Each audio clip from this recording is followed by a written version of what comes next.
When you own your own voice, you own your own power. You've been invited to the meeting because you have something to offer. You're likely a subject matter expert or have skills related to the topic being discussed. Or maybe your manager thinks it's a good learning opportunity or is interested to see how you perform in this situation. At any rate, you're there because you're wanted and valued, so feel confident. If your purpose still isn't clear, ask your manager or the meeting's organizer to define your role.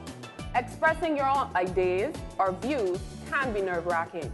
Asking questions about what other participants are saying demonstrates that you're engaged and interested. If you want to freeze in the moment, prepare some questions in advance. Just be careful not to ask too many questions that you interrupt or delay the meeting. Learning to project yourself can be difficult, but we find it easier to praise others. To build your confidence, support your fellow attendees. If someone is interrupted, say something to return attention back to them. If someone says something to you and you agree with it, voice your support. In giving credit to their idea, you may even want to build on it by adding your own ideas.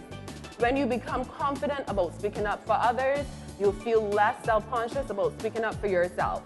Don't expect to make a difference unless you speak up for yourself.